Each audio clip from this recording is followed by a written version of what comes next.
Hello, officer. I think I almost have it. A new trap design, that is. I know you're skeptical, but I have a good feeling about this. So it was just a child. Thank you for telling us, sweetie. This is good news, right? It means we can try again. Something is secretly gnawing at her confidence. It's not this Kuno kid or the missing locusts. It's something else. Yeah, you're right. We just need to restock the empty trap. Then we'll need to inspect the traps one more time. And then maybe we can.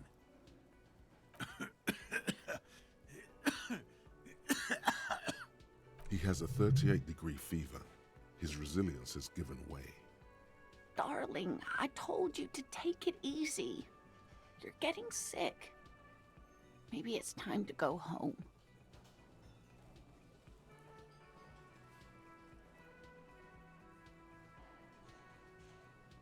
You're right, you're right.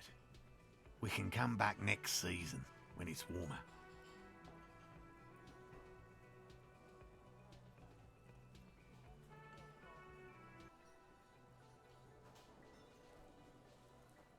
More cardio. Let's do this.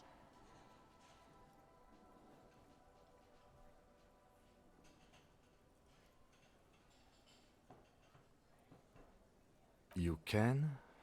Fine. It's better than having these people get pneumonia on the coast. But after this... Really? It's too much, officer. What Morel means is we're grateful for your help. Here's a fresh batch of locusts. They should slide right down the funnel. And thank you again. We will definitely mention you, should this lead to a discovery. I'm not talking co-discovery, of course, but... Wow. Co-discovery. You'd be famous. You'd show them all. This does tingle the pleasure center. This would show them all. We need to get you on that list of discoverers. No question about that.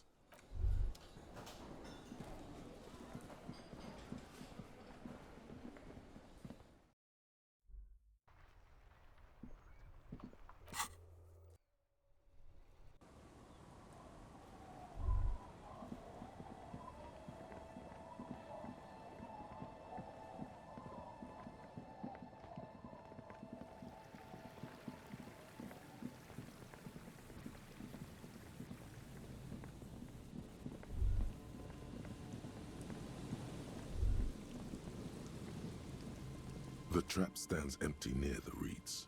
No insect sounds or movement around. Only the reeds' apprehensive hissing. Rain drips from the mesh of the trap. The locusts, dazed from being transported, slowly begin to acclimate to their new surroundings.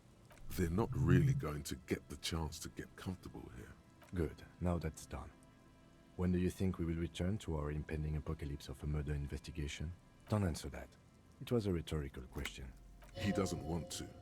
But if there is one more cryptozoological runaround, he must force the investigation back on track. This better be it. All the traps are stopped now, and still no sight of...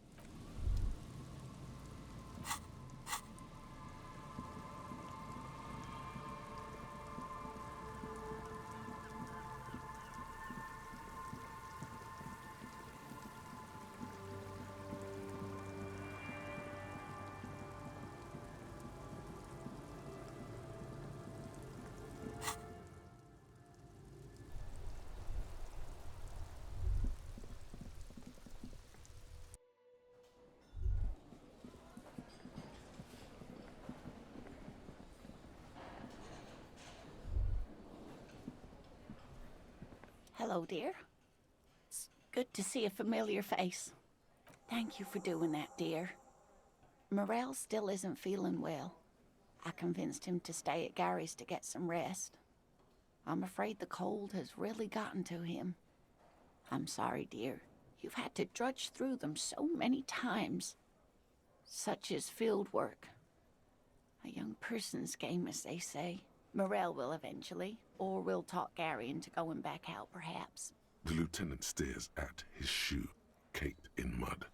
He doesn't say anything. No, you don't have to do that. Enough of this fool's errand. Morel will do it. Or Gary. You have work to do. I've wasted enough of everyone's time. Be real. Gary is not going to help with this. That really is too much, sweetie. Thank you for your dedication, but I can see you're coming down with a cough yourself. Fuck that cough. It's not happening. The insides of your lungs are lined with tobacco, a powerful antibacterial agent. You are unstoppable. Very strange. Why is she not letting you do this? It's like she's given up. Different? How? I'm not. It's not that. It's a strange feeling. I haven't really told this to anyone, but you are a police officer. And when a police officer asks, you must answer. Do you ever wonder if some lovely story from your childhood is just that?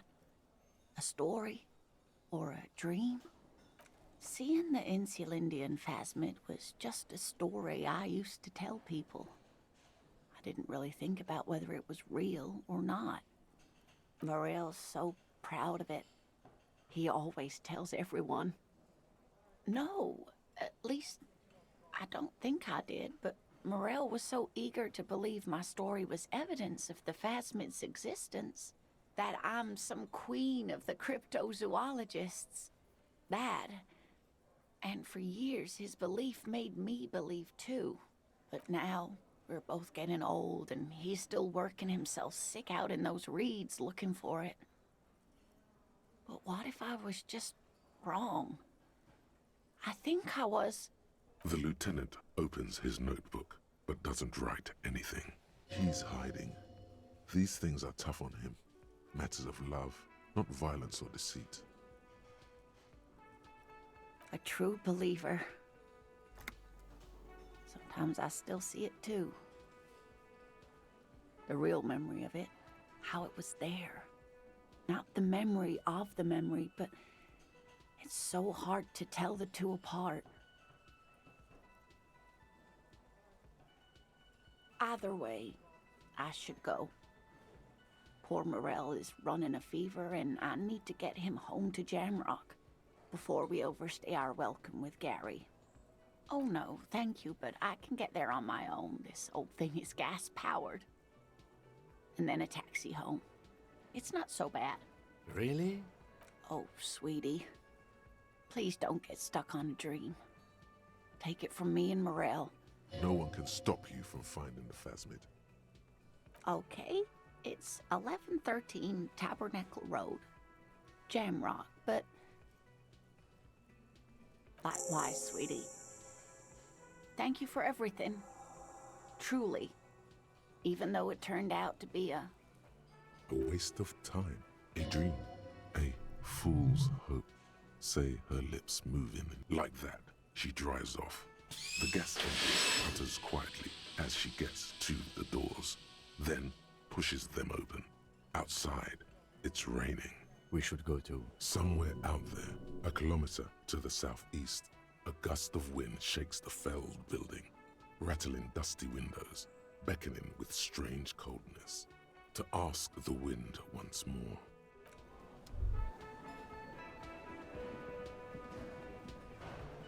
Again?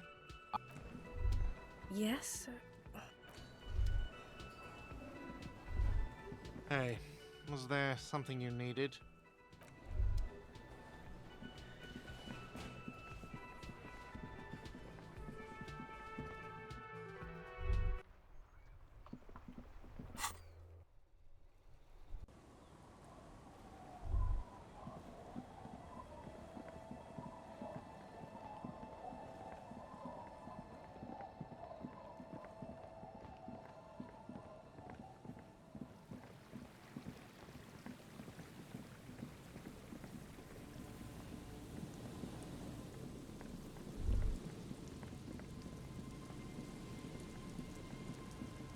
A few locusts trudge along the wall of the trap.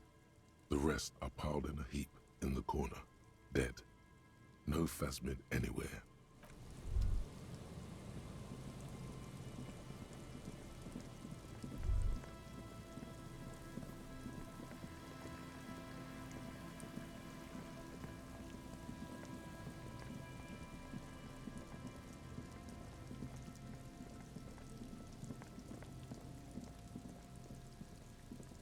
The trap is filled with dead and dying locusts. Most of them aren't moving anymore. You still can't see a phasmid anywhere.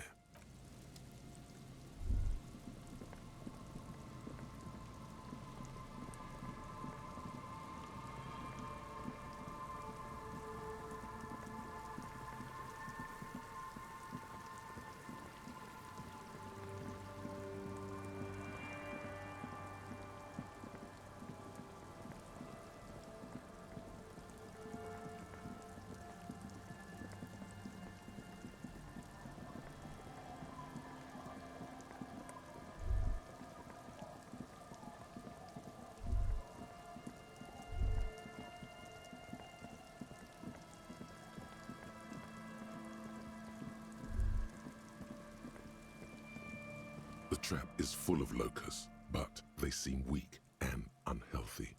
A few lie on their backs with their legs twitching. Still, no phasmid.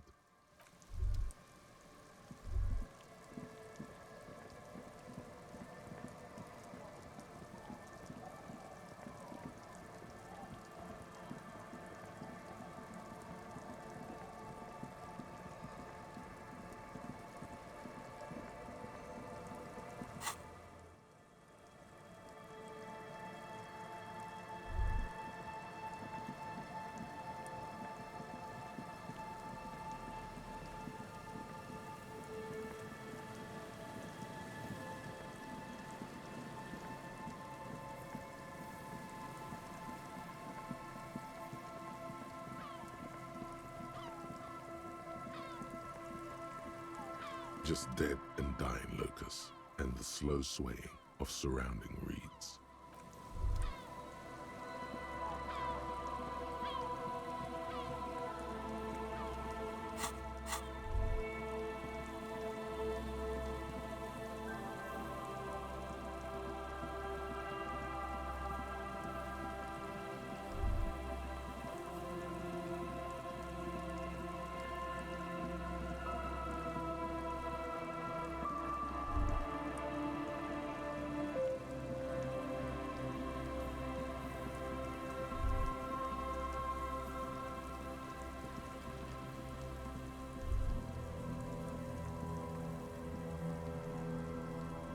The rusty ladder leads to the...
The rusty ladder leads to the roof.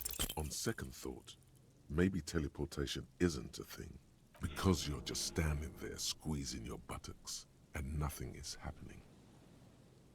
The lieutenant looks at you with that "I know you're thinking the stupid thing" look as you grow tired of clenching your buttocks and give up.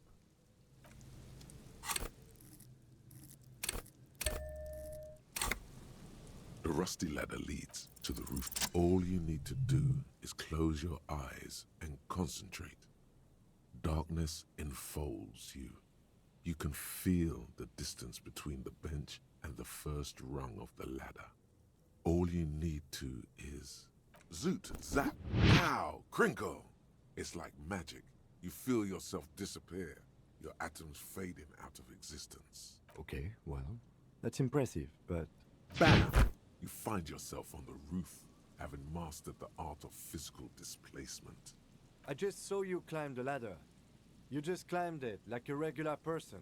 No, not like a regular person. Like a phase spider. The wind at the top of the building starts howling loudly, blowing away the lieutenant's voice. Faintly you hear. Never mind. Find a way to let me in when you get inside. Don't go adventuring without backup, especially if we think the suspect may be hiding here.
Two rusty metal plates that slide apart form a crude door.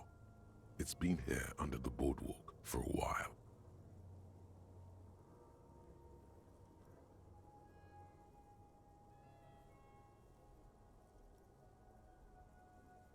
What do you mean, who's there? It's me, Kim. Stop playing around and help me get the door open.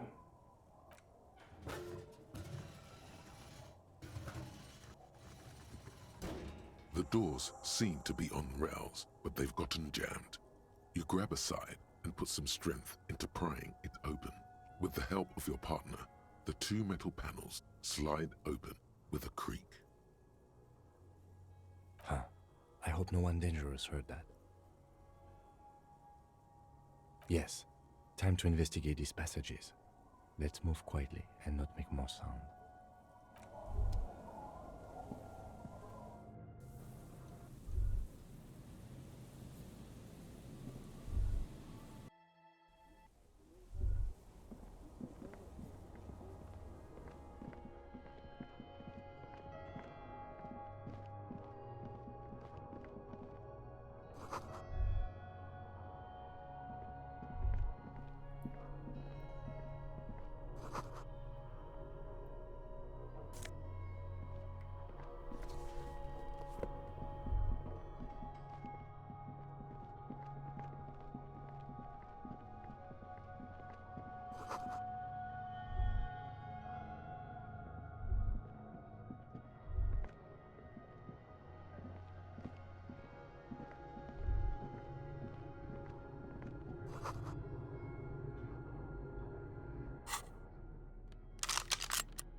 Could this have been the killer's hideout? And this narrow window, the point of origin of the shot that killed the mercenary? This does look like an embrasure, a slit made for shooting out of. You hear the rain's susurration across the seawater. The night shudders. It's a great place to hide, certainly, but there hasn't been anyone here in ages. Indeed, no one could get a clear view. Well, at least we've been thorough. I like thorough. The lieutenant's voice betrays a slight disappointment, which he glosses over by reasserting control. A mustachioed and mutton-chopped man, amateurishly depicted, gazes at you with sad eyes. A plaque reads, K. Mazov. There is a spiderweb in the lower left corner of the portrait. Years' worth of dust is shaken off. The full head of hair, matched by an ample moustache and sideburns, look a bit silly. Someone crouches, heels digging into wet sand. Hands sweep across the sand, grains sticking to the frayed skin of the fingertips. An old man sits on a slab of concrete and taps his fingers against the glass of a scope. You shudder. Yes, looks like some latter-day radicals were hiding out here. They left a long time ago. Half a century? This was probably part of the network of defense posts the communards built against the amphibious landing. I think the purpose of this bunker was to produce propaganda. It would have had radio equipment back then, but that's all been looted. We have found a lot of those lately. I guess what most people think of as history tends to linger in rundown neighborhoods. Martinez being what it is, no one has gone through the trouble of cleaning out the old bunkers. I won't stand in your way, but only after we're through with this case. Millions of depictions of Mazov have been produced. They're not all connected. Besides, that looked like some student. The youths always go for this kind of stuff. You mean like Ruby? No, I think we've stumbled on a piece of history.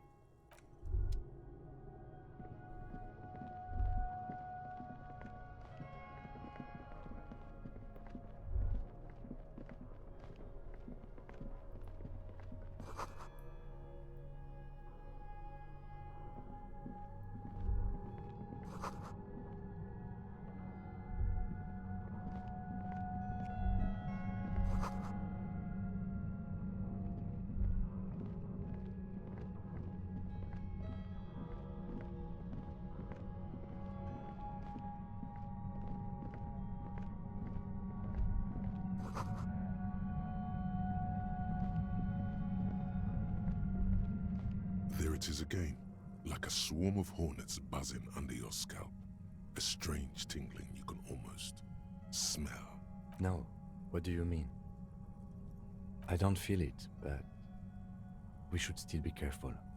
There were footprints back there, and I'm pretty sure they were fresh. No, but you are the sensitive one. Looks like our suspect. If she's in here, we need to plan our next step carefully. Once we detain a credible suspect, who knows what the Union and the Wild Pines will do? We'll set in motion events we have no control over. You will upset the balance of power in Martinez. The deadlock between the company and the Union will destabilize. This part of town is a fine clockwork puzzle. Disturb its peace and it will start breaking down uncontrollably. Keep calm. Go over the whole situation in detail. I don't know. Little things. But you're right. We've gotten everything we can from the Union. We even did the Bosch thing. You've been very, very thorough there. Your fingers approve. I still don't think that was a good idea. But yes, our affairs with the Wild Pines are in order, since she isn't in Martinez anymore. Someone's been a very busy boy. Good on you. Well, we are not responsible for what we can't predict, are we? I don't think the entire city will be razed to the ground. If you can't predict it, there's nothing you could have done. I think I see a cavern. Maybe more cellars? I think we've been careful enough. We still have the element of surprise. I wouldn't be so sure. You haven't exactly been sneaking. Or maybe not. Either way, once we go deeper, there will be no turning back.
Awakana the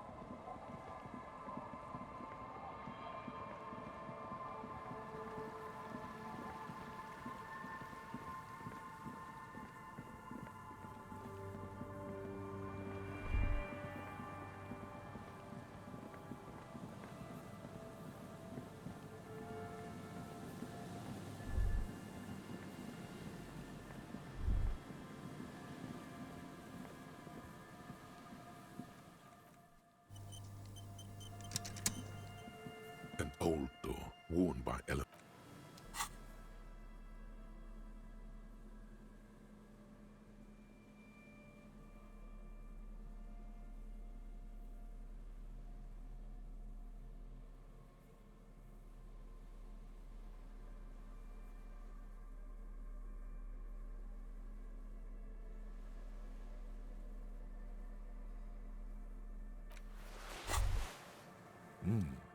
These are some wonderfully regular pants. Not too tight, not too loose, moderate in every sense. You'll blend right in at some pleasant dinner party. I know you do. These Inter-Isolari pants are like wearing a perfect compromise in your nether regions. No one will call the moral intern on you like this, that's for sure. You're a little more moralist now, buddy. A little more normal, even if you didn't want to be.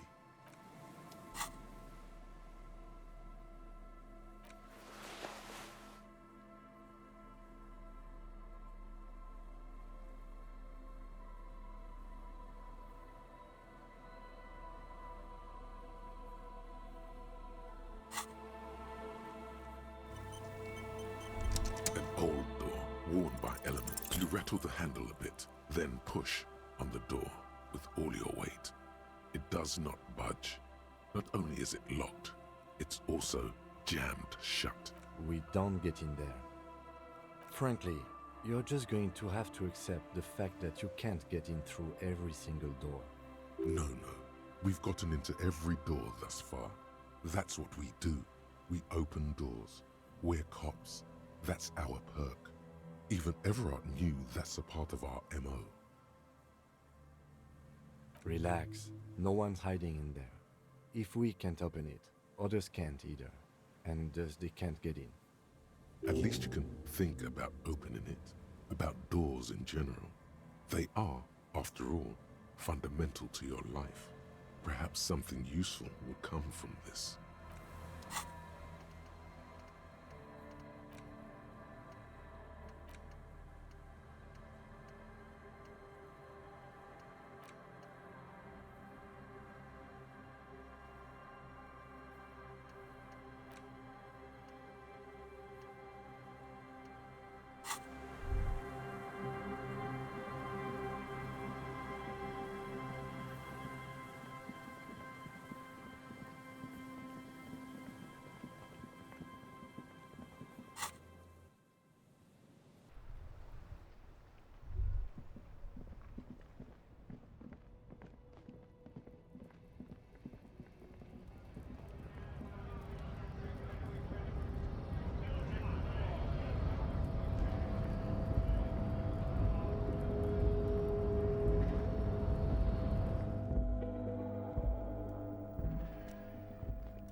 Before the cargo container.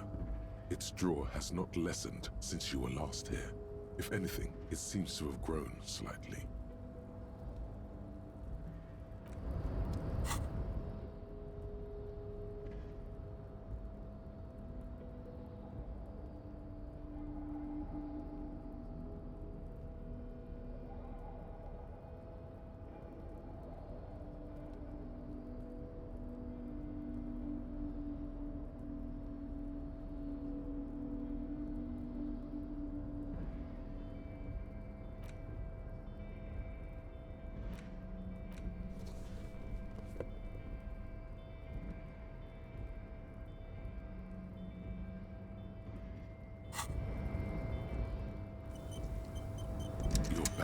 before the cargo container. Despite the dirt that surrounds and trails you, a beacon of light emerges from deep within you. The door stands silent. Satisfied, detective? Try again. Just like that, you hear a click, then a rattle. Some mechanism unlocks itself inside the door. Ahoy! Come on in! You can't be serious.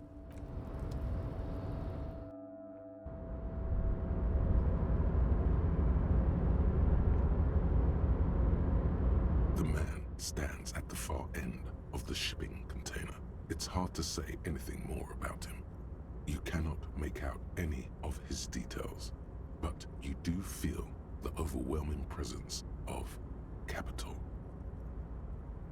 The feeling causes all the hairs on your body to stand at attention, like soldiers preparing for review.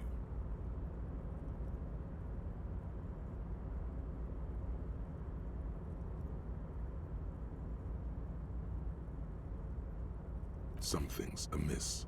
The light beams bend around his face and scatter in 1,000 directions. It seems the laws of physics do not apply here. They are suspended, distorted, and echo. Trying to visualize the physics at play is liable to give you an aneurysm. Don't think about it too hard. In the general stillness, only your tongue moves, flickering as you utter. Welcome, welcome. Not too much actually. Just pleasantly surprised to have company today. You can't hear him exactly, yet you're able to understand every word he says. It is very strange. An overwhelming hum covers everything. Voice doesn't escape from him. Now, what can I do for you, gentlemen? Who am I? Oh, I haven't been asked that question for such a long time. I don't meet a lot of people outside my circle these days. Anyhow, my name is Rustam Diodore, investor, license holder, and extremely high net worth individual. And you are? Mr. Diodore, I am Lieutenant Kim Kitsuragi of the RCM, and this is my partner. Pleasure to meet you, Harrier Dubois. I must admit, the name suits you very well. Oh lord, not this again. Oh, nothing.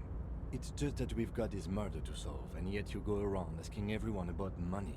And every time I ask, are you sure this is related to the case, you say, sure, Kim, I think it is. And yet, it never seems to get us any closer to solving the case. It's quite alright. I'm used to the question by now. To be blunt, I inherited my fortune from my grandmother, who herself was an extremely high net worth individual back in Graz. All I did was take her fortune and invest it prudently. Believe it or not, it takes more than a bit of skill not to blow a vast fortune on sailing boats, bad choices, and unsupervised state policy. And blow. I gotta tell you, at first, being rich is a lot of work. You've got to work hard because everything's so darn expensive. You know, prices increase exponentially at this income level. But then, once you've reached my position, it's nearly impossible for me not to make money. My assets are so diversified that I'm bound to come out ahead no matter what. Some of my lower net worth friends say to me, but doesn't that take all the fun out of it? And I tell them, not really.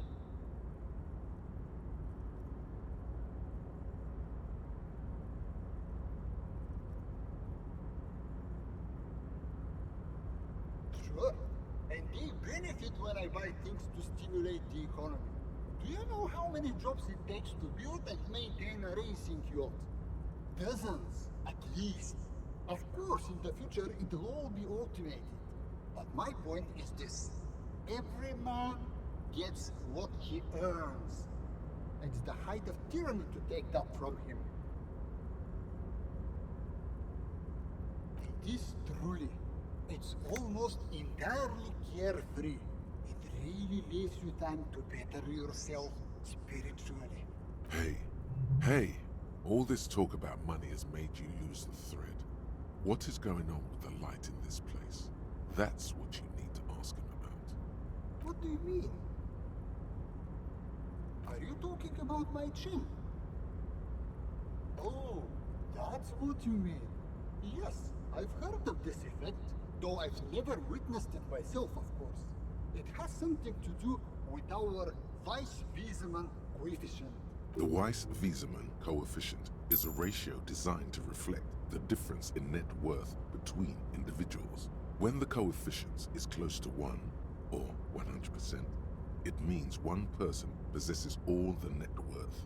Among that group of individuals, it's been observed that when the Weiss-Wiesemann coefficient reaches about 0.96 or so, the laws of physics begin to bend around the high net worth individual. The Weiss-Wiesemann coefficient for you and this individual appears to be 0.9998, repeating.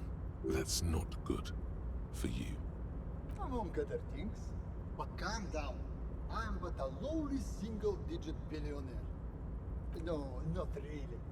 There are actually quite many digits. I see nothing of the sort. To be frank, all I see is a gentleman who's unusually well dressed for Martinez, in a cargo container, which I admit is odd. Yes, I imagine that does look strange to you. My container, traveling. This is a great way to get around. It's fun, it's safe, and it gives me lots of time to think. Wouldn't say it's exactly safe now, but financially secure individuals are known adrenaline junkies. By the way, let me now ask you a question. Where are we exactly? In the very, very early days of colonizing this archipelago, the kingdom of Sirens, a precursor of a modern Sur-le-Clay, used to own the city of Reusable, an obscure detail in the bigger picture, but still worth dropping. Ah, Reusable. I remember walking its streets as a teenager. There used to be a bowling alley in Stella Maris. I wonder if it's still there. It's a shame I can't get out and explore myself. One of the downsides of being an extremely high net worth individual is that mobs of low net worth individuals are constantly banding together to ask for money. There simply aren't enough hours a day to hand out all the handouts. It's like feeding seagulls. There are always more, and they never seem to do anything interesting with it, except more seagulls. Spending money is a matter of desire. I'm sure you agree. I don't have the desire for spending it like that. Smart, you know? It also provides a means to hide from all the targeted advertising we extremely high net worth individuals are constantly subjected to. Luxury yachts, high fidelity portable radio systems, fail-proof outerwear, and so on. It just gets a bit middle class after a while. A bit bourgeois. Don't get me wrong. They are nice things. But once you achieve a certain level of wealth, your time and mental space become much more important than material goods. He speaks from the heart.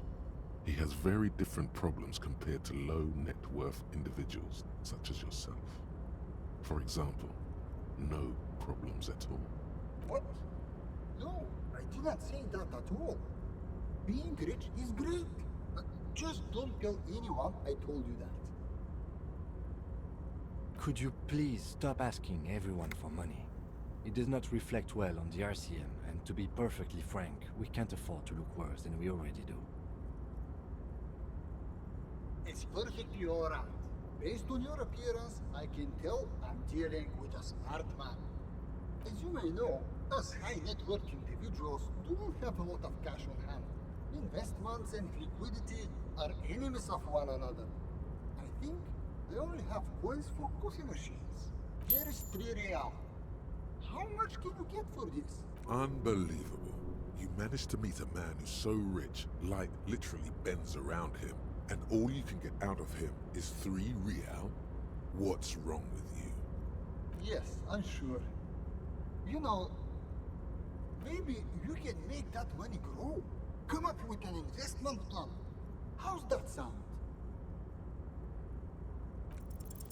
If business planning were really your strong suit, you probably wouldn't be a cop. He should what? The volunteer police force. And why would I do that? Just a minute. The RCM has its difficulties, but generally speaking, You know, that's exactly what I've heard. From what I understand, the RCM, as currently constituted, is essentially a lost cause. Still, the idea of a privatized police force is extremely forward thinking. You could even say it's ultra liberal. Tell me, if you could invest in the RCM, where would you direct your resources? Bigger guns. Large caliber motherfuckers that leave exit wounds the size of grapefruits. The latest technological wonders. Take care of the people who protect the people.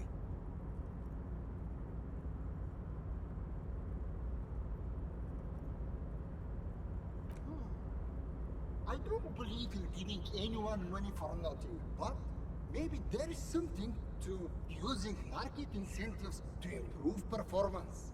if I could interject, the RCM's problems are mainly structural. We are hamstrung by a lack of clear lines of authority, and our system of performance reviews strongly disincentivizes interpreting cooperation. I think the lieutenant's right. Your problems run much deeper than equipment or funding. The entire org structure of the RCM needs to be redefined.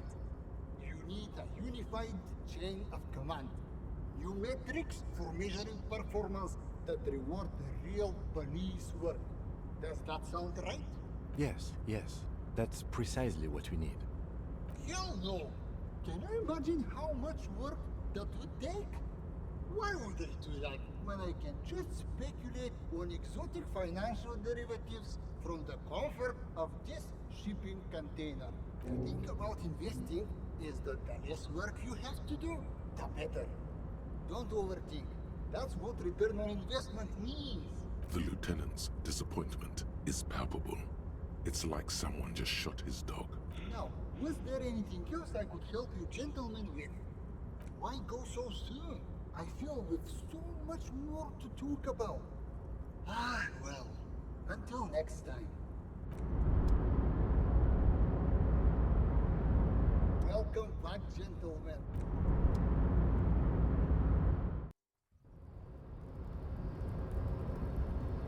Yes?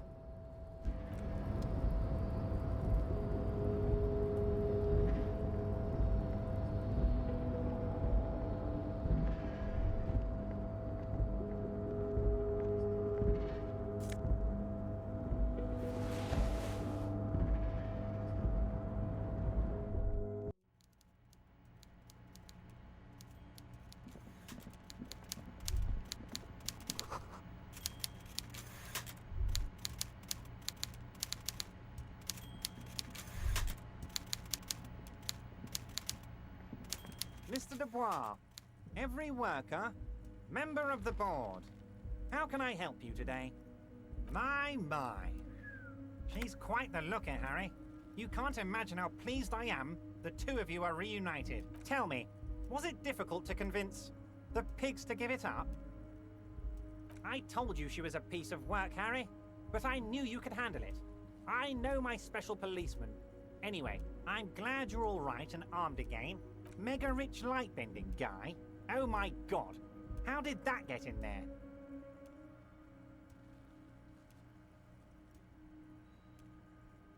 Damn it to hell, Harry. I specifically told my guys to check all the containers for mega rich lightbending guys. There was a guy in the container, but he didn't bend any light. That was in the detective's head. Honestly, guys, We might be moving a spot of drugs through this harbour, but I won't be caught transporting the light-bending mega rich. I have a reputation to protect.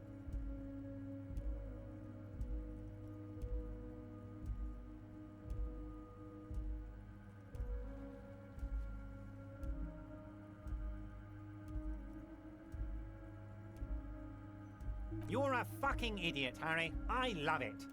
Thank you for sharing this deep, idiotic part of yourself with me. A hallucinating market liberal. I love it. So poetic.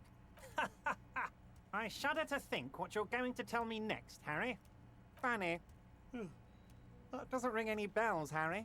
Funny. She was trying to set up a narcotics operation in the old church on the coast. Oh, that a cell. Yes, I do seem to remember sending a pretty young thing down there to liven up the place. Get some melodic music in there. Amphetamine lab? That sounds very immoral and debauched. Frankly, a health risk. But what do I know about kids these days? The music they listen to? The drugs they do while they listen to that music? It sounds to me like you are trying to start an amphetamine lab in the district. And you're using some delinquents you found, God knows where, to set it up and run it for you. Found God knows where? That Acel is the daughter of Miko the Kebab, a man who once killed a guy with a kebab. I think a daughter of a man who killed a man with a kebab can handle running a little nightclub, don't you? Maybe it was Bogovic. Or Jakub. I think it might have been Conrad. A nightclub. Harry, I'm an old-fashioned guy. After work, I like to listen to some rock and roll music and have a non-alcoholic lager. Nightclubs don't interest me. But here I am, talking about myself, when you have much more important things going on. Tell me, Harry, how can I help you?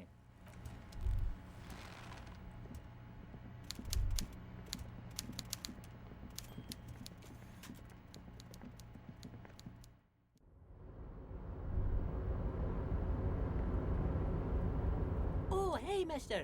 I'm not gonna bother you with a long greeting, just like Mr. Evrat doesn't really want me to talk to people about union guys. But who did you want to talk about?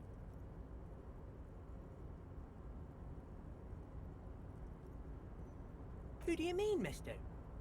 You do realize he might just be a figment of your imagination, right? I don't know anyone like this, mister. Maybe he's one of Mr. Everett's fancy friends. He knows all kinds of fancy people with suits and purdy carriages. Mr. Edgar is Mr. Everett's brother.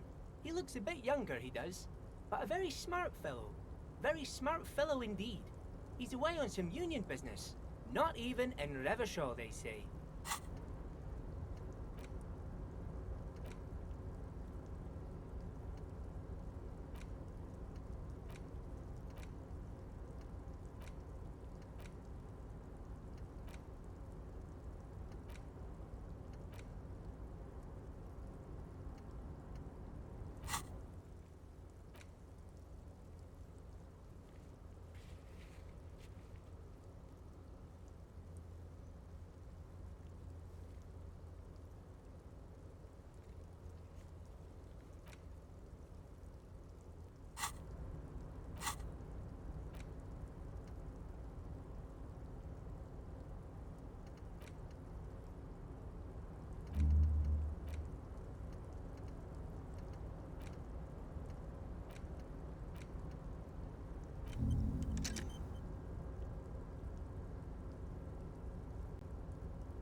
All kinds of places he visits. Him and his brother both do when they're on a vacation. Right now, it's Mr. Everett's turn to look after the union. But last year he spent a whole winter in South Afra. Left with the first autumn rains and didn't come back before the trees were green again. South Safri. A lot of bulk chemical manufacturing going on there. A lot of cargo shipments being made, too. The trade must have been lucrative for the trip to be so long.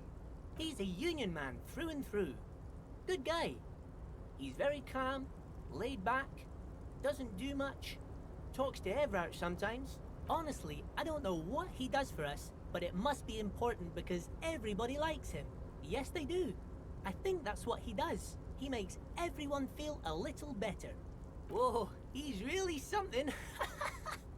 He doesn't talk much to me usually, but when he does, I don't really understand most of what he's saying. Actually, I don't think he would like me running my mouth about him like that. Once he said he's a dragon to this mob fellow who came picking a fight with some union men. Yeah, I think he really believes Jean-Luc was a dragon because he ran right off. Another time he almost killed another guy, but I shouldn't talk about that. That's precisely what he is. Everard's dragon. Oh, Titus is a longshoreman through and through. He was born on a boat, they say. His veins are probably filled with salt water, I tell you. Nice friendly sort, old Titus is. I'd best not. I mean, I could, but I don't think Mr. Everard would like it very much. You better ask him yourself, mister. The night guard. He was a peculiar fellow. Headstrong and proud. We didn't really talk all that much. He died recently. Something with his ticker. Sure, mister. What can Leo do for you?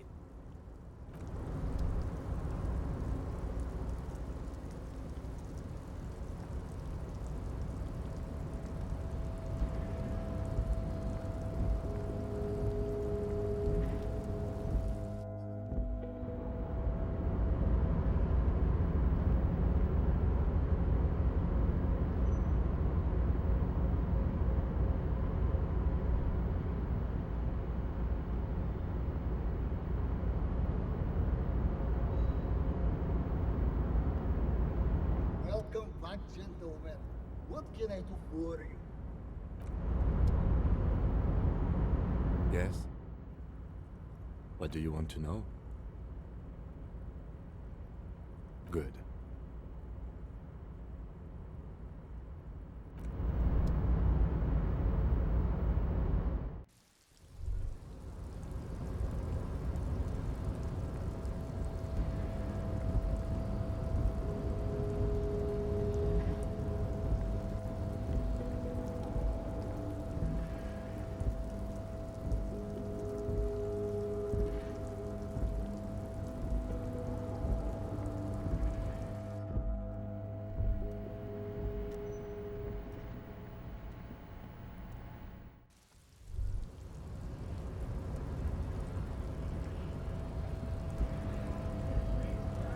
Hola, Wandering Man.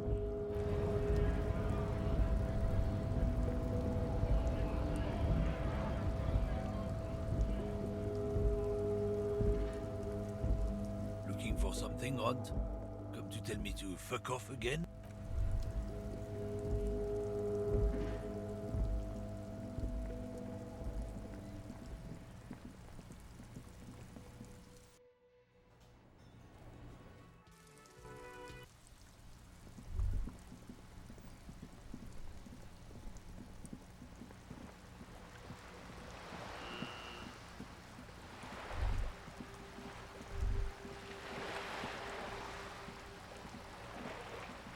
This coin operated. Why place a tourist attraction in the middle of such poverty? There was a revitalization project in 49. A design studio tried restoring Martinez to its pre-war glory. It didn't stick. They got as far as the street lamps and that statue on the intersection before something went sour. I suspect it was Everard Claire's doing. He muscled them out. It's how it usually goes around here. We should have done something about the Union 10 years ago. That ship has sailed, officer. Your money disappears into the coin slot. A clunk, the ring of metal. The curtains on the display open. You lean in to catch the view. It's blurry, different blues and greens. In the middle of the shimmer stands a drab grey shape, like a ghost. The lenses shift. The ghost sharpens into an islet in the bay. In the ruins, a man-made structure is visible, a half-sunken sea fort, its concrete almost reconquered by nature. It looks as if it was abandoned quite some time ago. Nothing but a rotten tooth remains of the anti-aircraft tower. A lonely birch tree grows out of it. Can you tell? From this distance? I don't think it's possible. It's not. The details are blurry. There's water vapor in the way and waves cut into the islet. Really? I don't have the eyesight to make it out.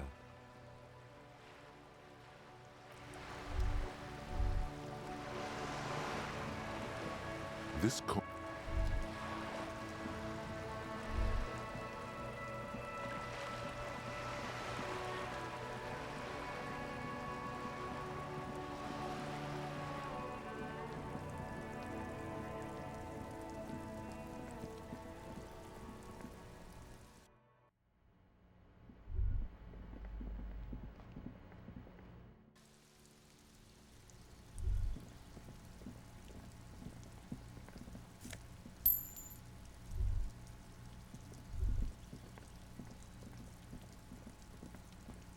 This door is made of no one. Let's go. There's nothing.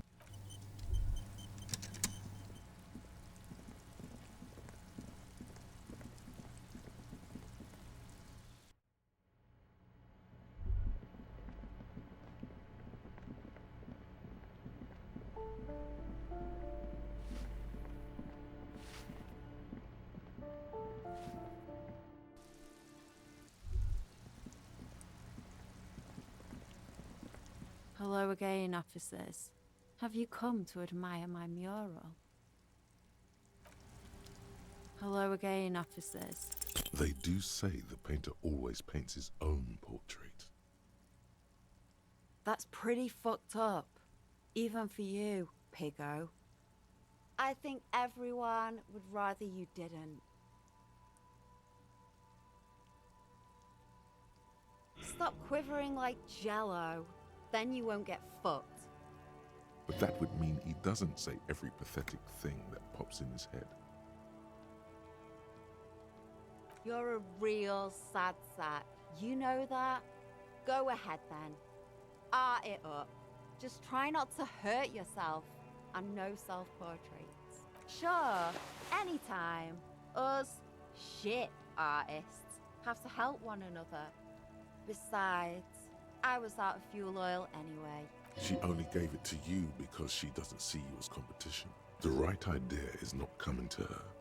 It's excruciating. You know what you've got in that fuel canister you scavenged from your Kanema? Red-dyed heavy fuel oil.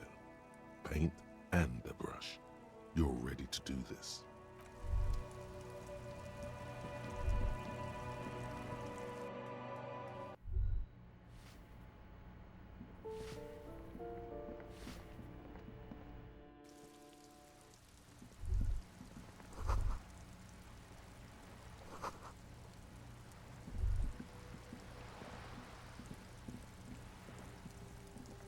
The paintbrush in your hand is like a loaded revolver. What will it be, Desperado? Quite a few things come to mind.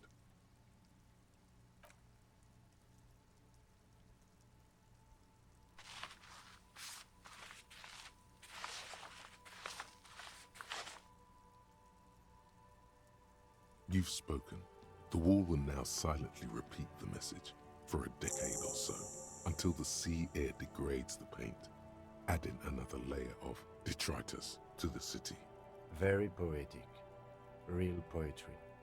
Should we return to our murder investigation? I hear there's a really bad one we are supposed to solve.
prime sandwich looks fresh and nutritious in your hand, begging to be eaten. I'll pass. Thanks. When you hold something up long enough, some people are compelled to take it. Try it on the lieutenant. Thank you, but no, I'm not hungry. No. The lieutenant nods. I'm just not hungry, and therefore have little reason to take it. But you go right ahead. You jam your teeth into the sandwich and immediately feel a series of taste explosions go off in your mouth. It's like someone's carpet bombing your tongue with ambrosia. This is what angels must taste like. Your saliva production increases tenfold. You can barely contain it all. It really is every bit as good as it looked and smelled. The different components all chip in and complement each other, forming a flavor that is unique to this particular masterpiece. The bread, as the foundation of the sandwich, is slightly moist due to the tomato juice and mayo, but holds together nicely. Almost nothing falls off the sandwich. You feel like you really got everything out of this experience.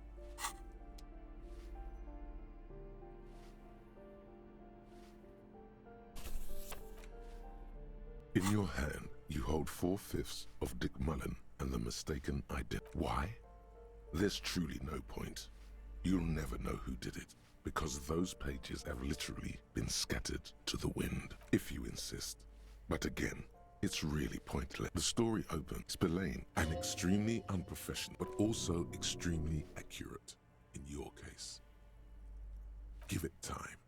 You'll fall off the wagon sooner or 2 days later. Desperate to clear his name, Mullen manages to convince the Vesper police to release him for 3 days, so that of course Mullen didn't do it.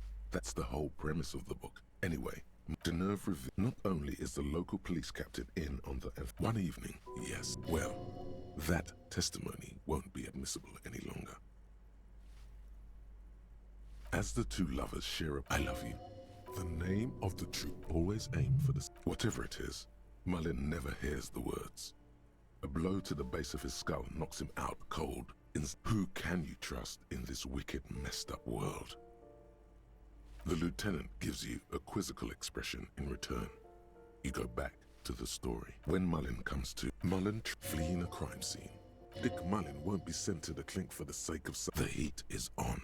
If Dick Mullen comes, and you'll never know what happens, because the rest of the book is gone.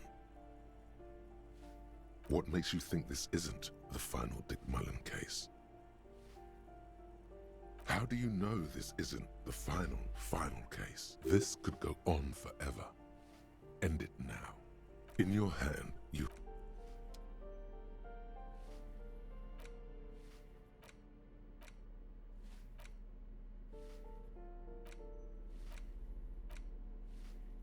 The Greatest Innocence by João Paulo Salomão Lopes de Fuego.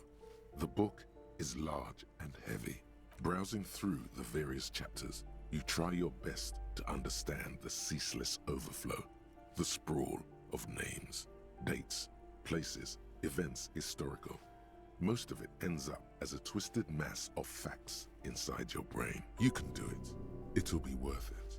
There's something here. Your educational survey is done.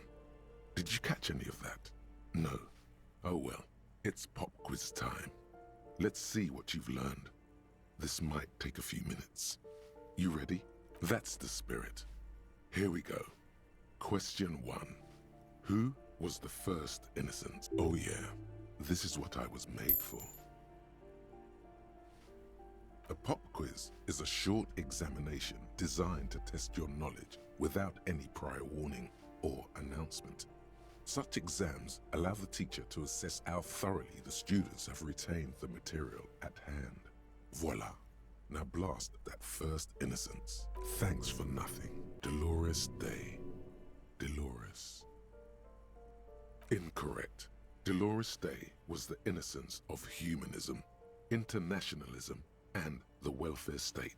She codified parliamentary democracy and created modern institutions.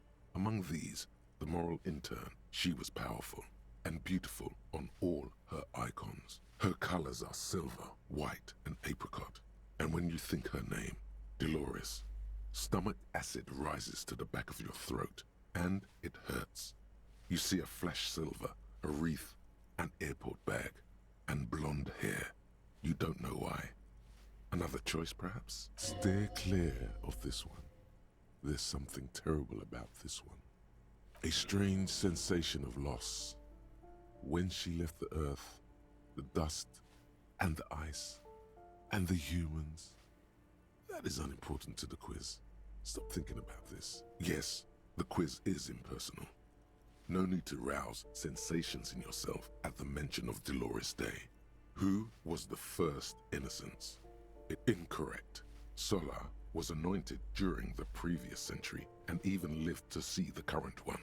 She was an urban planner who spoke her mind and largely left history to its own devices, encouraging people to excel on their own rather than prescribing to a deified model of history. She is often called an anti-innocence. Sola resigned after an assassination attempt by a Yugo nationalist who blamed her for not taking the side of the left during the turn-of-the-century revolutions. Innocences don't usually resign. Care to try again?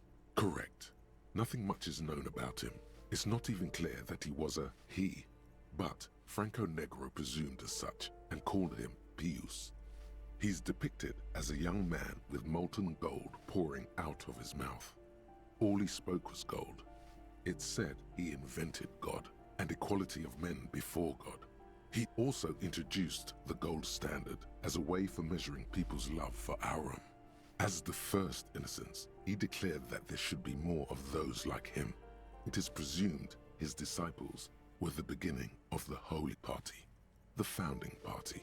Question 2. Who was the strongest innocence? Easy. Everybody knows the answer to this. You, me, anybody.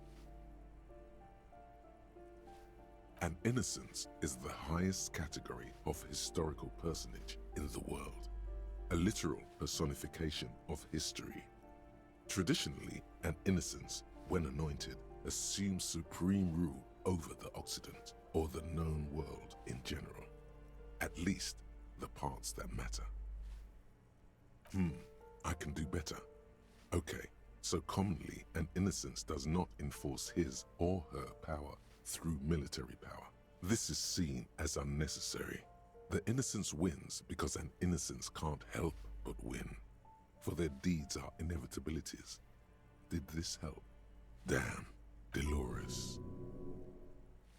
An innocence, great, Dolores.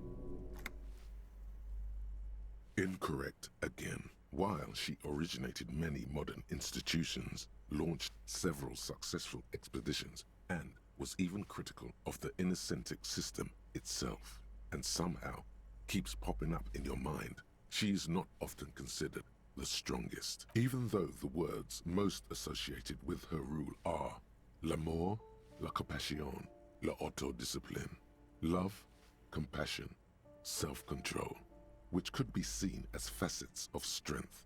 Would you like to try again? Please, relax. Incorrect. Vespa Messina is not a person, but a defunct state on the southeastern coast of the Occident. It used to take up most of the peninsula before separating into the republics of Vespa and Messina. Care to try again? Correct. Named the innocence of militarism, he codified hereditary rule, but at the same time ended serfdom and established the Inter-Isolari Real as the global reserve currency. He also established the concept of the nation. Franco Negro attempted to solve the rising tensions between the aristocracy and bourgeoisie by building a unified society in which every man has a place and a mission, but at the same time may rise to nobility provided on the strength of his virtue. Question 3. Who was the false innocent? Got it under control. No problem. Solid on this one. It's widespread historical information. Yes, there exists a group called the Founding Party, known as the Holy Party, during the time of the Pericanacian. This, the world's oldest international organization, spends its time in search of either the re-emergence of the Innocents or new members. There seems to be a mix-up with the sources. It's not my fault. At least it clearly wasn't Dolores Day. She wouldn't be false. She's beautiful. No, stop thinking it. I said it wasn't her. She was true. Correct. There have been a number of counter or false innocences. Some assumed to have innocentic qualities. Some who just thought so themselves. Occasionally, they have the support of a faction inside the ecclesiastic organization, and accusations of foul play have arisen. The most famous and important of these was Ernau Pasternak. He was into torture, despotism, hymns, cannons, and world conquest, but got defeated and humiliated by Stepan the Despicable of Kedra. Final stretch. You've come so far and learned so much. This is the most important one. Question 4. Who was the greatest innocence? The most important of them all. The most precious to humankind. I've got it. Honest. Of course, this is my thing. The reason I exist in this world. The correct answer is Franco Negro. 0 doubts. While it was actually her. Incorrect. He was a violent bastard, out to torture, maim, and kill whoever stood in his way. He was also a false innocence, disqualifying him from being the greatest and most incorrect. While Franco Negro built concrete churches and cathedrals, and while many people, especially the Mesk, consider him a father figure, due to his militarism and nationalism, João Paulo Salomão Lopes de Fuego argues differently. Another choice, perhaps? Oh yes, militarism and nationalism. My bad. Yes, obviously. Correct. The Mesk might see Franco Negro as the father of nations, but as of this century, there's been a great shift in attitude. Dolores Day has become widely regarded as the greatest innocence. A most radical change to the whole fabric of the world. Everything from inter-esolary travel to the connected world to 3 consecutive scientific revolutions can be traced back to her. Every decade that passes, she seems less human somehow, and more beautiful, and more beautiful, and more beautiful. Congratulations on finishing the test. The results and your subsequent grade have been calculated. You get an F for failure. Ha ha ha. You would have done better if you just left Dolores Day for the end. Dial the Dolores Day down a bit. What's going on with you? Okay. You are shouting at an inanimate object, like a real weirdo. No wonder you seem to have trouble with the right answers. The greatest innocence. Browsing through the... You can do it. Your educational survey is done. Did you catch any of that? No. Oh well. It's pop quiz time. It seems... Oh yeah. This is what I was made for. Correct. As the question 2. Easy. Correct. Franco Neg. Question 3. Got it under control. No problem. So correct. There have been a number of counter. The most final stretch. I've got it. Honest. Correct. Everything from and more beautiful. Congratulations. An A. All correct. Impressive. Oddly so. You really navigated some treacherous waters here. Well done. The lieutenant is doing his best to ignore your behavior. Yeah, sure. It's so much easier once you know the answers, right?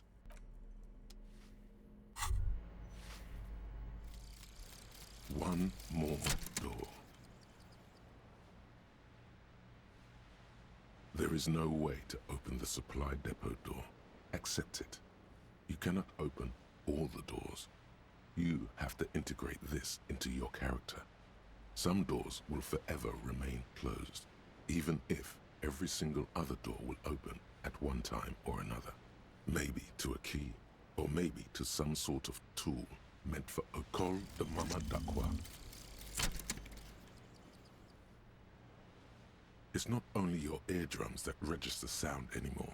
Your very skin has become an organ of hearing. Looking for a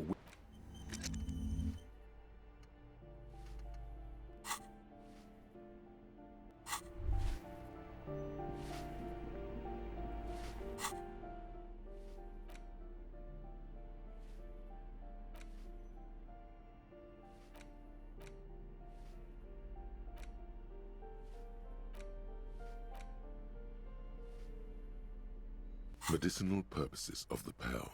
The cover of this heavy tome features a number of esoteric symbols.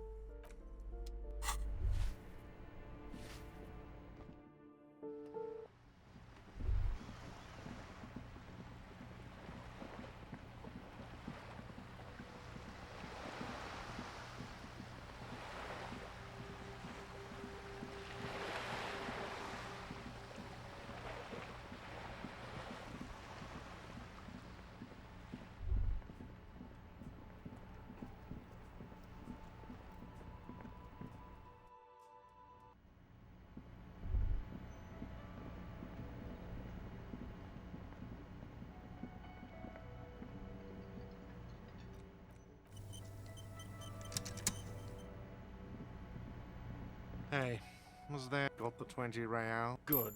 You got the room for the night, but remember, you'll need another 20 real tomorrow.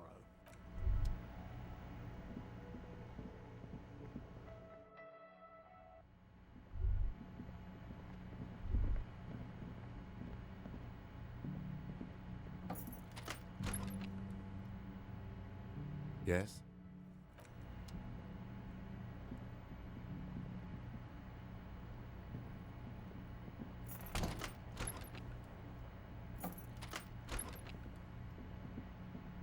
The lieutenant's door is closed.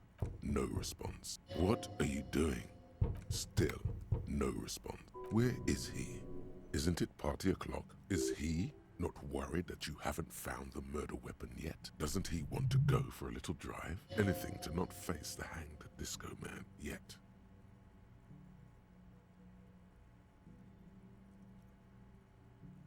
You hear the sound of a drawer closing, followed by the shuffling of feet.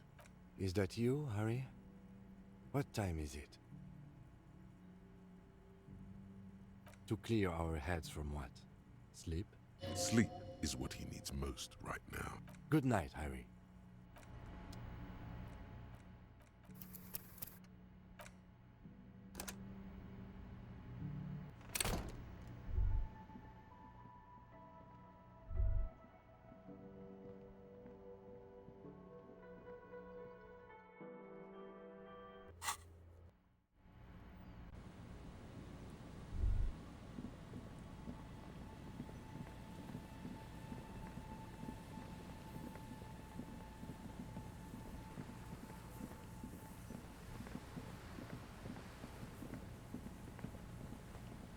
An old door, worn by element. It's military. The washerwoman met from here